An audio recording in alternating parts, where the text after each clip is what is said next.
प्यारे भाइयों बहनों, सबों को जय यीशु। आज चालीसा काल का चौथा रविवार है और आज इस चौथे रविवार को इंग्लिश में लायतारे रविवार कहा जाता है। अर्थात हमारा प्यारा प्रभु यीशु अपार दयालु और क्षमाशील है और वह पास्का का आनंद हम पर प्रकट करने वाली ही है। आज का उपदेश का मुख्य संदेश ईश्वर का प्रेम और दया अपार है। परमेश्वर के प्यार और दया की कोई माप या सीमा नहीं है।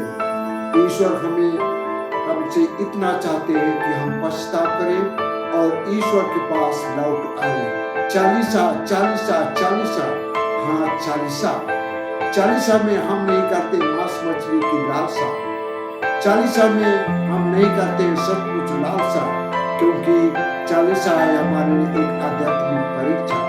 यदि हम इसे पास करेंगे तो हम निश्चय पाएंगे मोक्ष।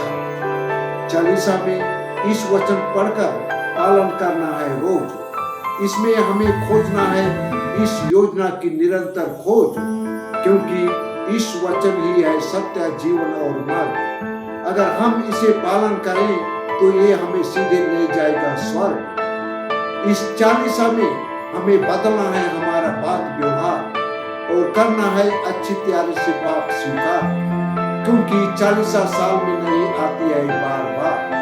अगर हम इस चालीसी में यीशु और भाई से करें दिल से प्यार तो निश्चय हमारे जीवन में होगा चमत्कार ही चमत्कार। क्या इस चालीसी में दिखना चाहते हैं ईश्वर का राज्य?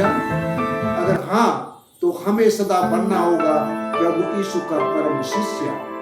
हमें करना पड़ेगा दिन और रात विनती, प्रार्थना, तपस्या। तभी हम इस 40 में प्राप्त कर सकते हैं अपना लक्ष्य। इस 40 में हमें बनना है एक पवित्र इंसान। पाप, बुराई और शैतान से रहना है अनजान।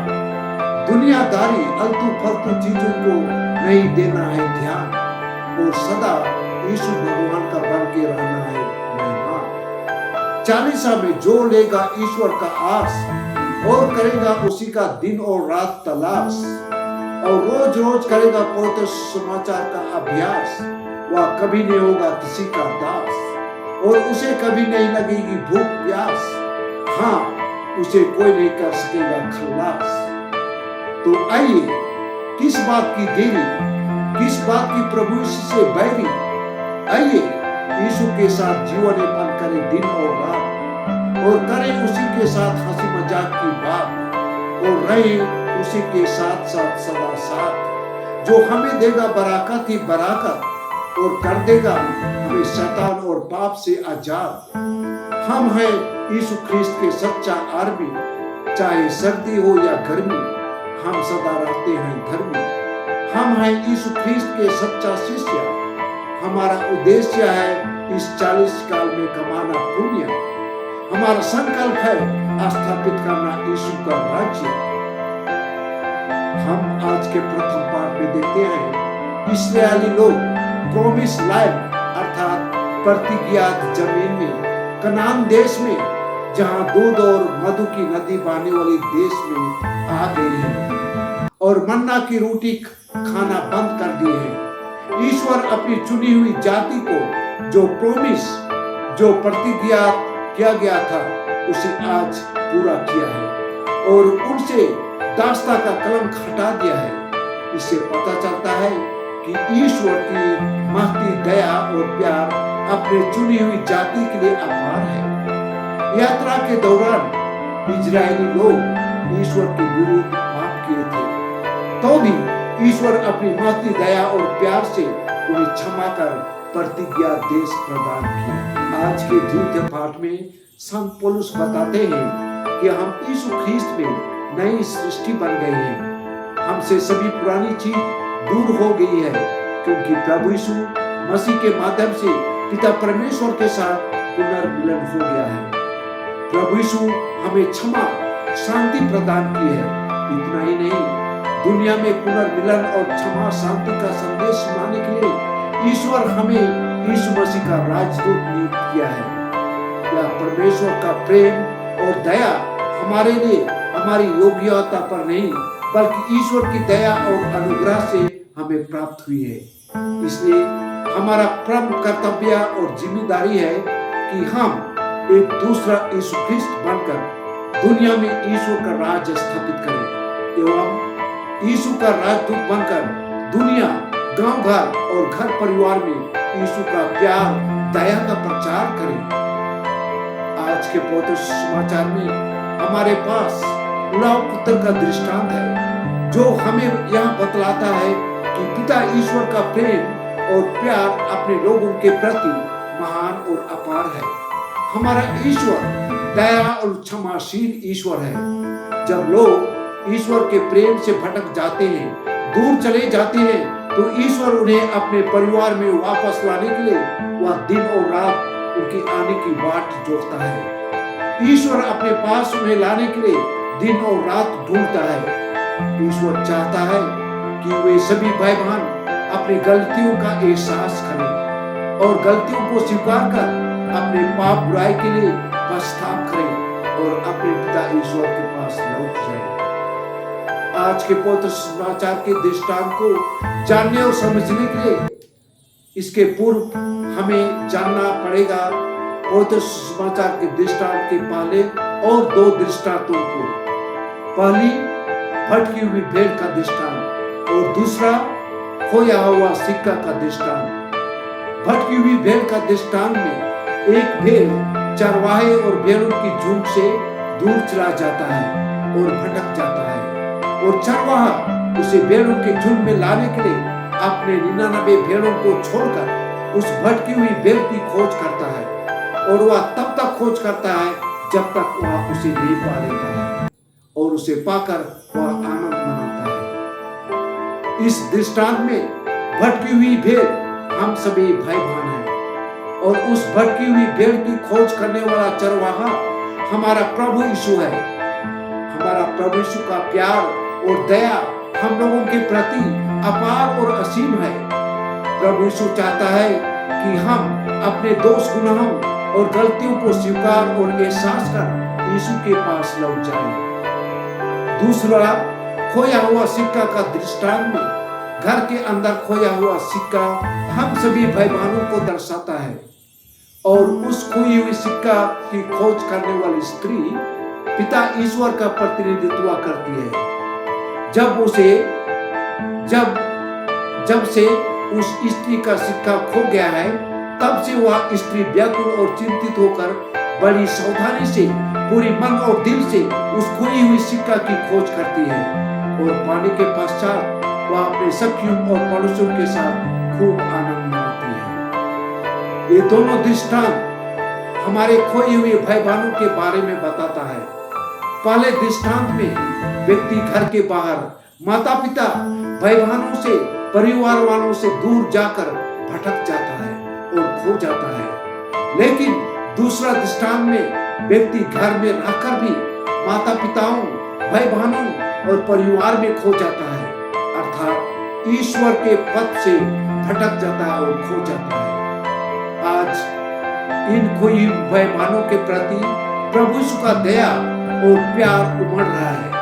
प्रभु यीशु इन भाई बहनों को अपने पास लाने के लिए व्याकुल और उतावला है। प्रभु यीशु चाहता है कि ये बुरे भटके भाई बहन अपने दोष, गुनाह, पाप, बुराई और गलतियों को एहसास करें, स्वीकार करें और ईश्वर के पथ पर लौट जाएं। आज के पवित्र समाचार में उड़ाव पुत्र के दृष्टांत में पिता प्रभु यीशु का प्रतिनिधित्व करता है, और हम प्रत्येक भाई बहन दृष्टांत के बड़े और छोटे भाई का प्रतिनिधित्व करते हैं।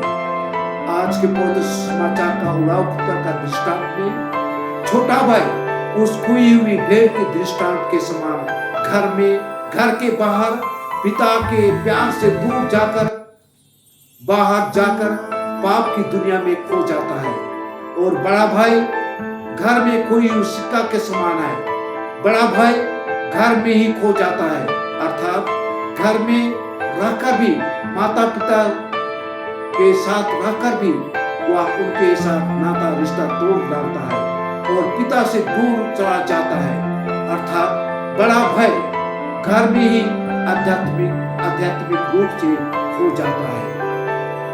आज के दृष्टांत में छोटा और बड़ा भाई दोनों खो गए हैं। छोटा भाई घर के बाहर तो बड़ा भाई घर के अंदर खो गया है।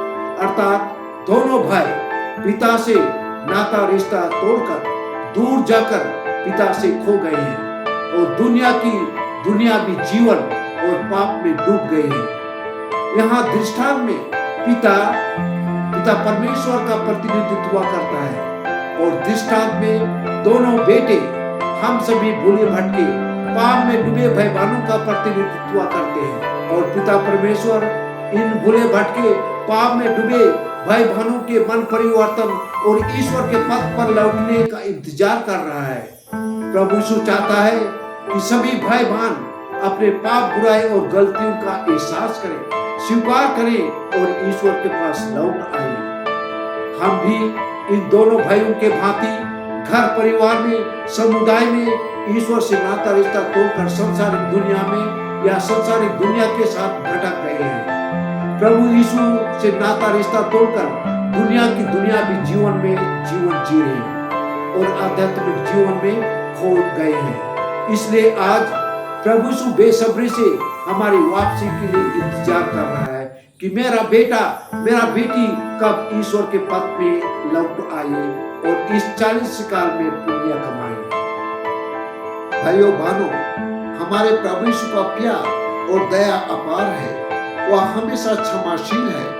जैसे छोटे पुत्र का स्वागत करने के लिए उसका पिता खुले हाथों से किया था, वैसे ही हमारा प्रभु यीशु हमारा भी स्वागत खुले मन और दिल से करना चाहते हैं। खुले दिल और मन से हमें क्षमा माफ करना चाहते हैं। भाइयों बहनों, आइए हम छोटे भाई की भांति हम सांसारिक दुनिया में और सांसारिक दुनिया के साथ ना खो जाएं। साथ ही साथ हम बड़े भाई के समान भी अपने समुदाय और घर परिवार में पिता ईश्वर से ना खो जाएं। बड़े भाई की भांति हम अपने भाई बहनों को क्षमा करने से इनकार ना करें। भाइयों बहनों, हम दिल की जांच करें। हम अपने आप से पूछें कि क्या मैं छोटे भाई के समान सांसारिक दुनिया में खो गया हूँ, पिता ईश्वर से दूर चला गया हूँ? क्या मैं बड़े भाई के समान घर में रहकर भी, समुदाय में रहकर भी, क्या मैं परिवार वालों से ईश्वर से दूर भटक गया हूँ? क्यों मैं परिवार के सदस्यों को क्षमा माफ करने से इनकार करता हूँ? आइए हम अपना दोष गुनाहों को, पाप बुराइयों एवं गलतियों को स्वीकार करें, एहसास करें कि हम पापी हैं।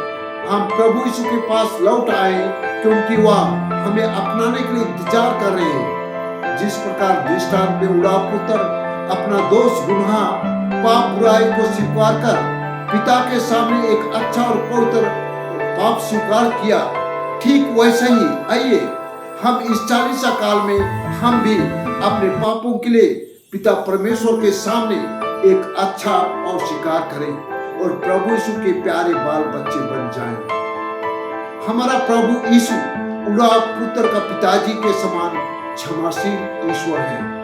जब उड़ाव पुत्र अपने पिता के समक्ष पाप स्वीकार करने वाला ही था, अपने पापों को अपने पिता के समक्ष काबूल करने वाला ही था, उसे बताना ही वाला था, लेकिन उसके पहले उसका दयालु पिता, क्षमाशील पिता उसके मुंह को बंद कर देता है और वह उसके सब पाप बुराई को उसका पिताजी क्षमा कर देता है, माफ कर देता है। ठीक इसी भांति प्रभु यीशु हमारे पापों को याद नहीं करते हैं। वह दयालु क्षमाशील ईश्वर है। बस वह इतना चाहता है कि हम अपने पापों को, अपने गलतियों को स्वीकार करें और संकल्प के साथ खड़े होकर ईश्वर के पथ पर लौट आएं।